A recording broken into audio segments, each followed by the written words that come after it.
True to its name, Universal Studios has always been a leader when it comes to introducing audiences to strange new worlds and alien life forms.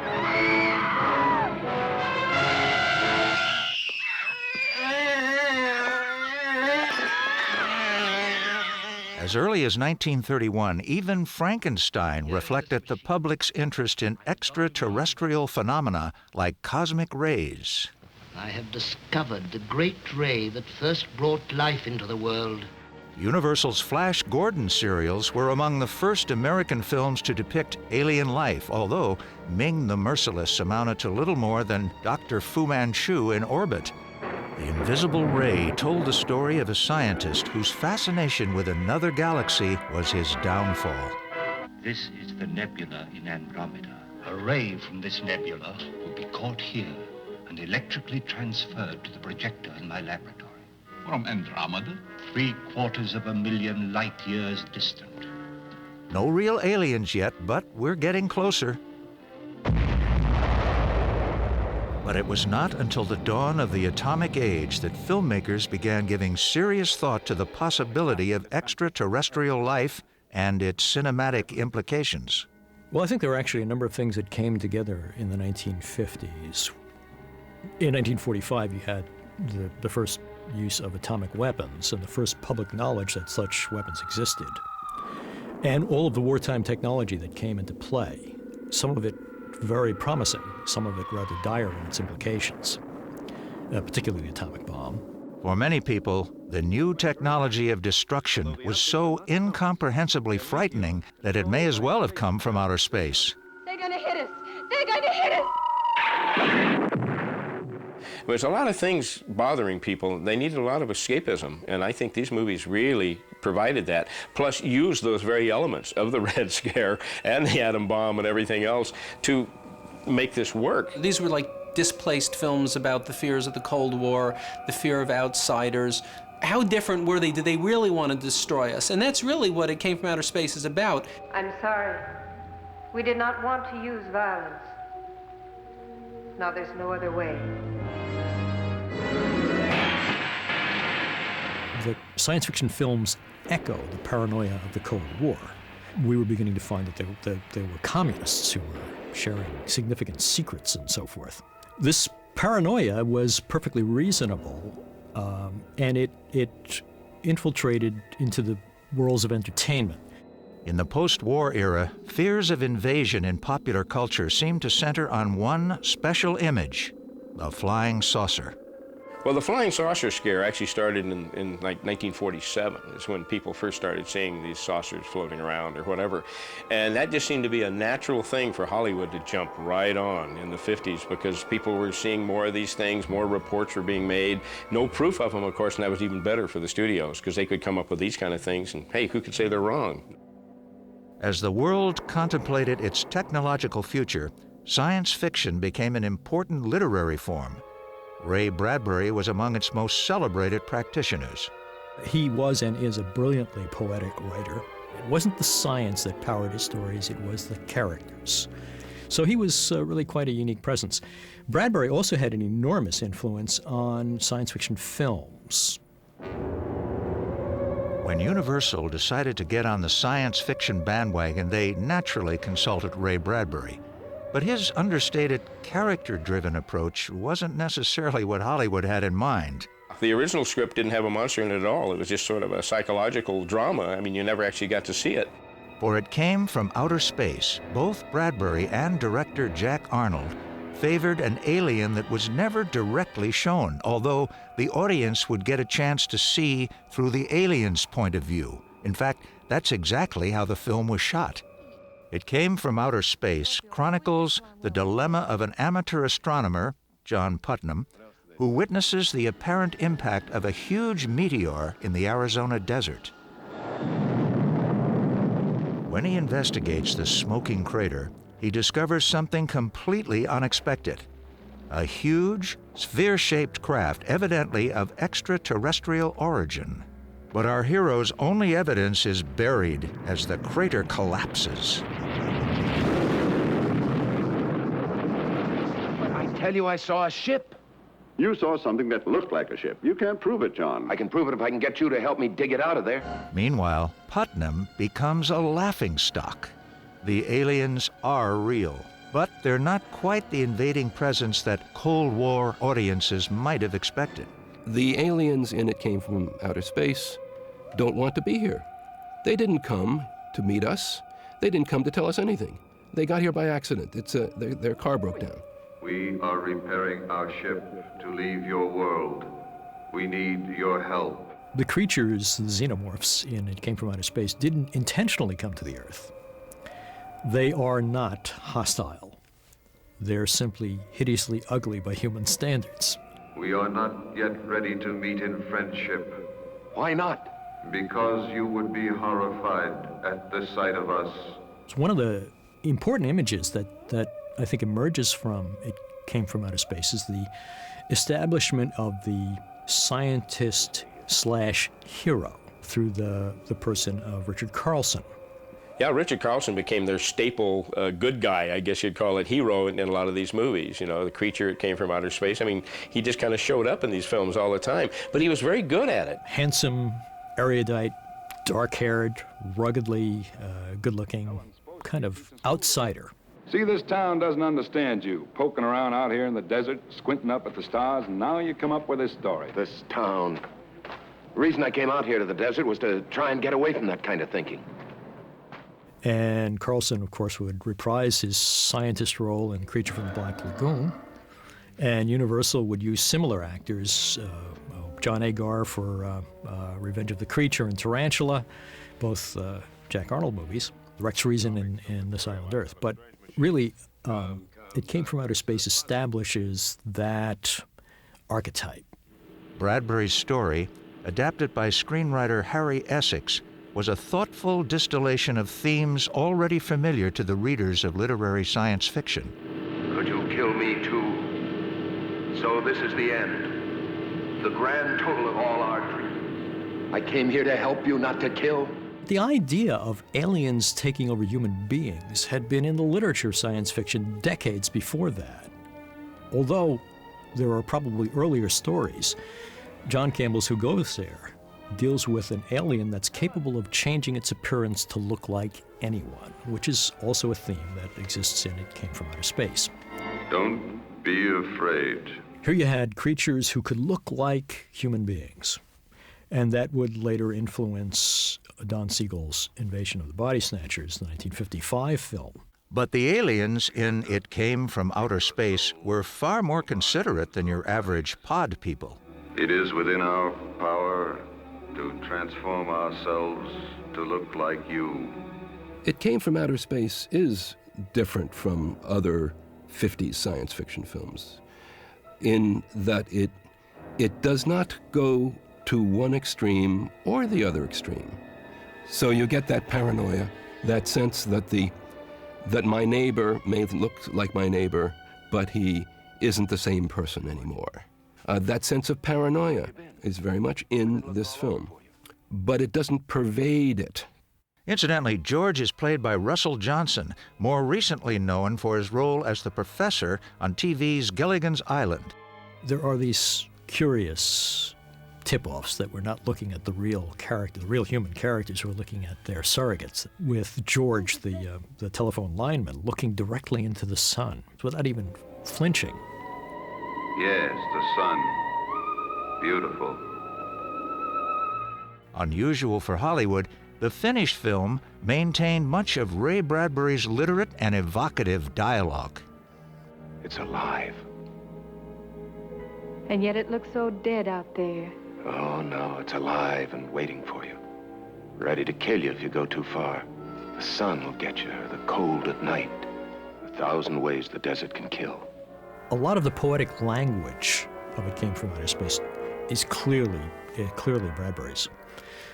Think of that great scene where Joe Sawyer is up at the top of the telephone pole and he's waxing poetic about the sounds of the desert and the lakes that aren't there and so forth. All that sand out there with the rivers and lakes that aren't real at all. And sometimes you think that the wind gets in the wires and hums and listens and talks. Pure Bradbury. That whole idea about life pulsing in the telephone wires sounds very Bradbury to me.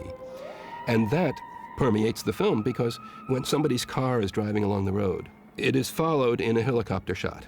But the helicopter is positioned so that the telephone wires are in the foreground, as if the telephone wires are watching the car, as if the telephone wires contain the intelligence of the aliens. The two old miners who are talking about how the mine is getting old. That's just this poor old tunnel. Needs more propping up. Like a man gets old. This is the kind of peripheral, poetic human detail that you're not usually going to find in this kind of script. It Came from Outer Space completed shooting at a final cost of $750,000. At the last minute, Universal decided that an unseen alien might backfire at the box office. After all, the picture had been shot in 3D, a format strongly associated with visual thrills and chills. And then they saw it and said, wait a minute, this is 3D. We have to have something coming out of the people. We have to have a monster. So they actually created this guy. So what would Universal's first alien visitor look like? Previous Hollywood extraterrestrials weren't much help. The man from Planet X was an anemic precursor of today's diminutive alien abductors, and the thing from another world looked an awful lot like Boris Karloff in Frankenstein. At the turn of the century, the pioneer French director Georges Méliès envisioned a species of otherworldly beings in A Trip to the Moon. The moon is inhabited by creatures who live in the lunar interior and who are essentially insects. They also are diminutive and very humanoid. They're acrobats wearing tights and grotesque papier-mâché heads. Universal's first attempt at creating what the script described as a xenomorph was a two-eyed creature with an exposed brain. It was quickly discarded, but later inspired the Metaluna mutants in This Island, Earth. The precise inspiration for the creature finally used in the film is still shrouded in mystery. Well, we're not sure how it was fabricated in those days because there really are no photos or even paperwork on this thing, because I think it was sort of an afterthought. Well, it is a large cranium alien with a single eye, with a kind of diaphanous mane of hair. But this is like, you know, polyethylene bags and stuff, and I'm sure they used very much the same thing. I know they used a lot of angel hair. I know that stuff they used to use on Christmas trees and things like that. And they used glitter. They had glitter thrown into it because there's scenes where you see it, the glitter stuff on the floor and all that. They did a lot of glitter things. And of course, in It Came from Outer Space, he or it or she or whatever is seen in a veil of vapor, some of which is extruded through the forehead, which I think was kind of a nice touch. And it was very low-key lit. It was in a tunnel, in a mine shaft and stuff, so you never saw it. You're seeing it more here than you ever see it in the film. It's the first science fiction film to show alien perspective. We look through the lens of the Cyclops, through this gelatinous spherical mass, at the environment of the planet Earth. It's the first of the desert science fiction films. There would be later films like Jack Arnold's Tarantula, films of that ilk, which use the environment, terrestrial environments, as if they were the bleak landscapes of other worlds. It Came from Outer Space was also Universal's first experiment in stereoscopic cinema. In 1953, the industry standard for 3D photography was a process called natural vision. And Universal, for a variety of reasons, mostly economical, decided that rather than rent natural vision equipment, they would build their own camera rig. There were right and left eye images, separate, complete motion pictures, that were locked down to synchronized projectors. It Came from Outer Space has got to be one of the top 3 or 4 3D movies of all time. The photography, the story, the performances, the music, everything works together to make it a great film, even flat. I saw this movie at the Pantages Theater in Hollywood. They were set up for the 2-projection 3D at the time, which is still the best 3D. And I remember seeing this film, and it opens up incredible, because the first thing you see is this spaceship crashing right into you.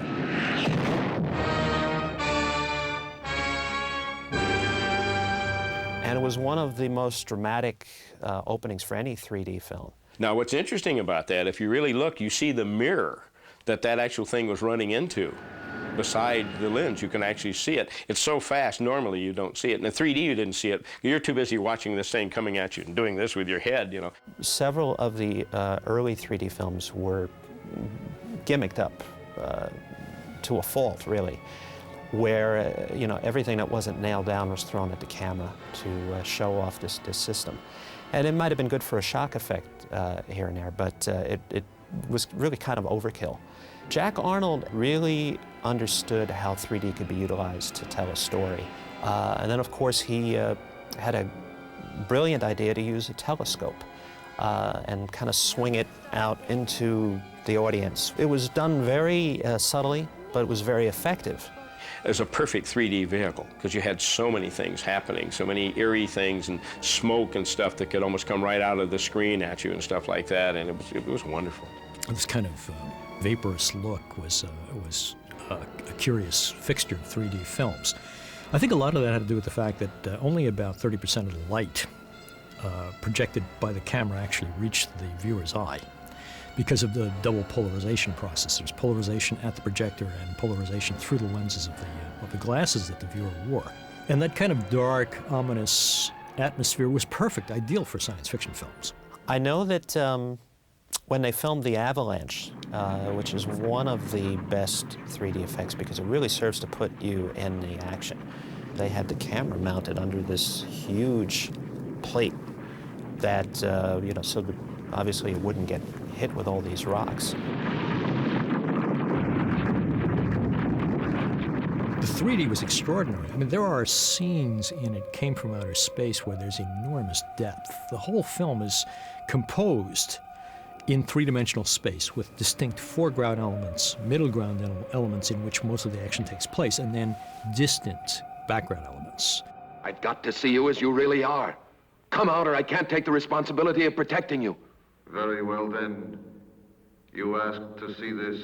The depth of that mine shaft is virtually meaningless in a two-dimensional image, but in a three-dimensional image, it's extraordinary.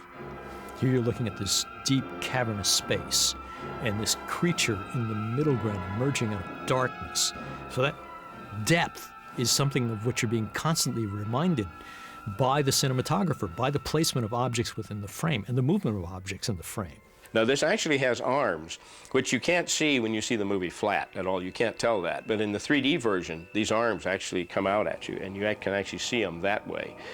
But the interesting thing about this is you see he only has one eye, so he can't see 3D, even though it's a 3D movie. This guy can never see his own movie. For modern filmgoers, it's hard to describe what it was like back in the 1950s to actually watch a 3D movie. There are subtle things in It Came from Outer Space that are completely lost in translation in a two-dimensional image. About midway through the film, it's that scene where the sheriff is talking about 92 degrees. 92 degrees is when people really, the more homicides are committed at 92 degrees than at any other temperature.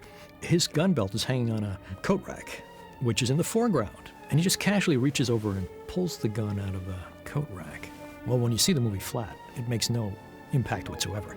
When you see it in 3D, it's startling to see this hand come out and reach this gun. One of the legends about production of It Came from Outer Space is the studio had all of the employees working on the production sign a oath of secrecy that they wouldn't divulge any of what were supposed to be the shock elements of the story. There was an interview that Richard Carlson was doing at the time to promote the film, and during a break in taping, they asked him why was there so much secrecy around this production. And he said the truth was they were trying to beat House of Wax as the first major 3D film to play theaters. The film was one of the first to utilize the kind of ethereal, electronically tinged musical score that would become synonymous with science fiction. I think Universal sci-fi scores were tremendously innovative, and a lot of their scores were fabulous, the westerns, the adventures, but the science fiction films stand out. There's a innovation to them. It Came from Outer Space employed an evocative composite score, including the work of Herman Stein, Henry Mancini, and Irving Gertz. It Came from Outer Space was just an eye-opener and a wonderful challenge, and I loved every bit of it. It was great. Well, you know, you're working on a science fiction.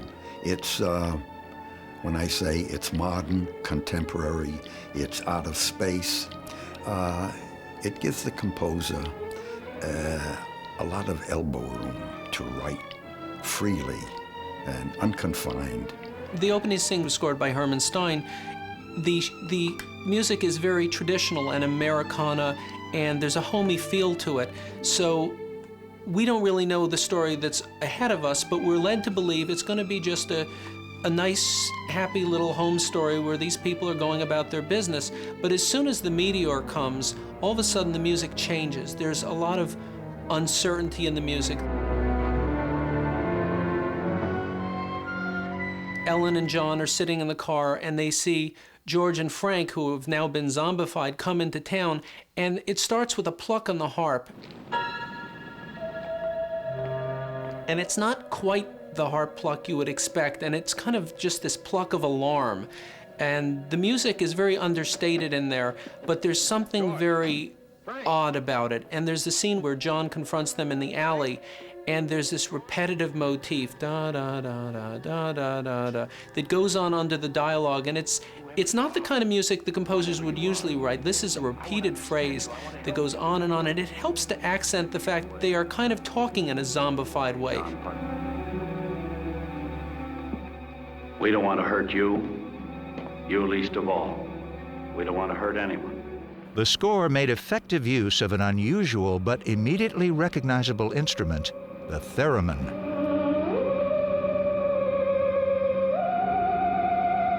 The theremin was one of the first electronic instruments to be used in films.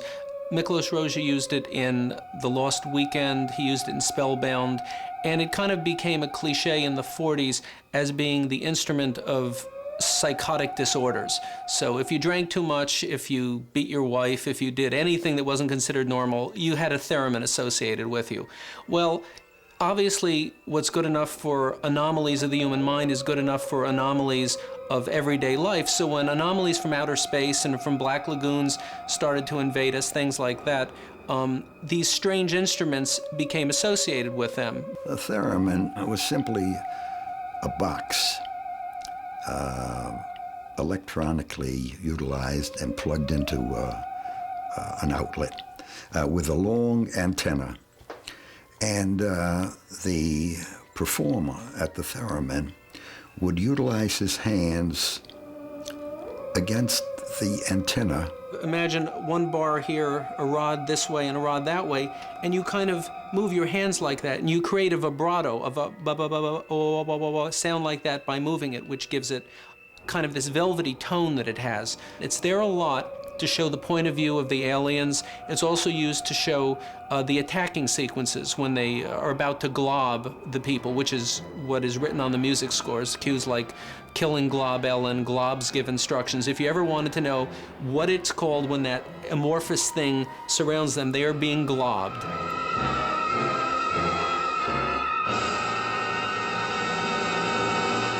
Encouraged by outstanding box office, Universal immediately asked Jack Arnold to do another 3D sci-fi thriller. This time, there was no question that the monster would be shown.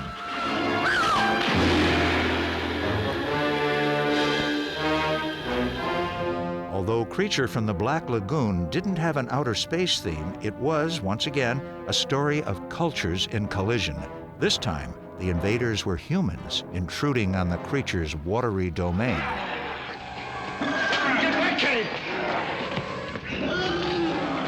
Jack Arnold's films were often enriched by a subtle overlay of social consciousness.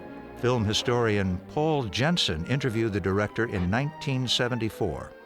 He came of age in the 1930s, the period of the Great Depression, and came of age in New York in the theater world where there was a tendency to be more socially aware.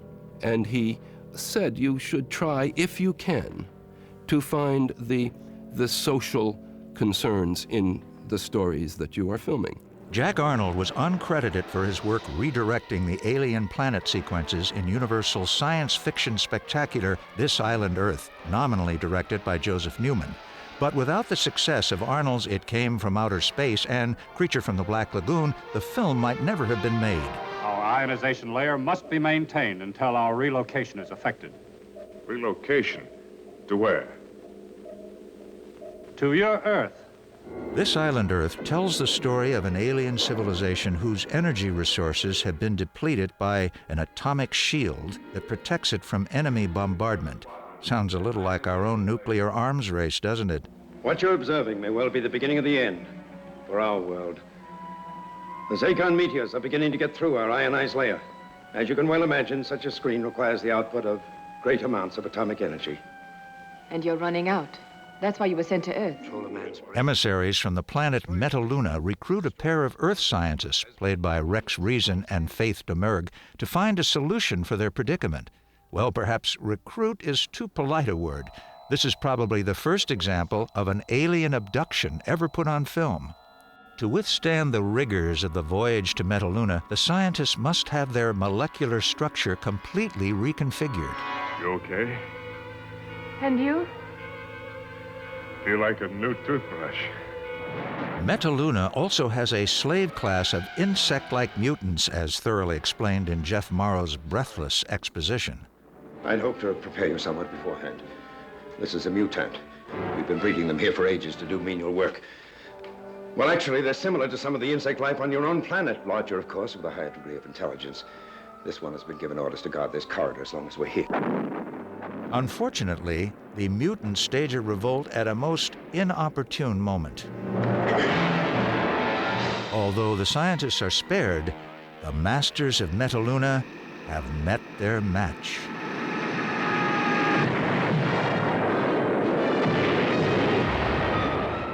Also released in 1955, Jack Arnold's Tarantula told a familiar cautionary tale about the dangers of runaway science and nuclear radiation.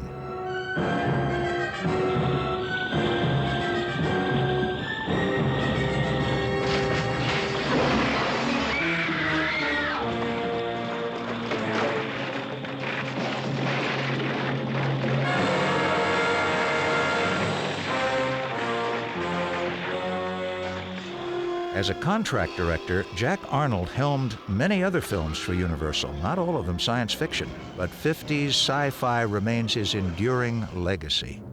In Monster on the Campus, a scientist's personality is transformed not by an alien invader, but rather by the monstrous encroachment of the evolutionary past.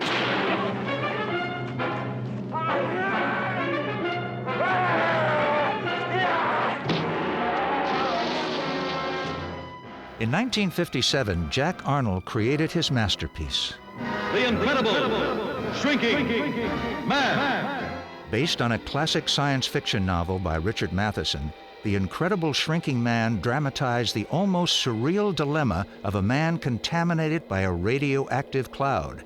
In the usual 50s formula, radiation induced gigantic growth, but here, exactly the opposite happens. As the shrinking man diminishes in size, a certain strain is placed on his marriage. Scott, don't. But it is. See how funny I am? The child that looks like a man. Go on, laugh, Louise. Be like everyone else. It's all right. Well, why can't you look at me? Look at me! Although the real atomic mutation is the shrinking man himself, it is the everyday world that becomes distorted and threatening.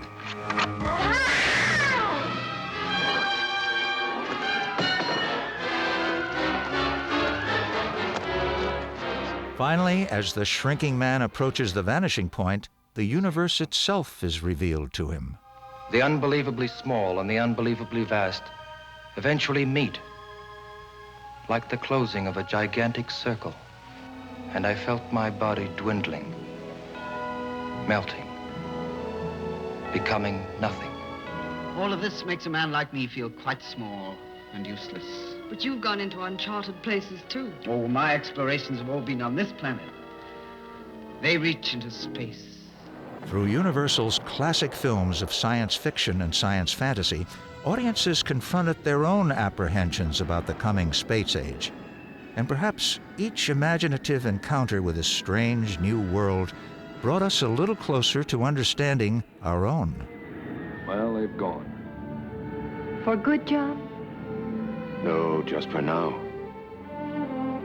It wasn't the right time for us to meet. But there'll be other nights, other stars for us to watch.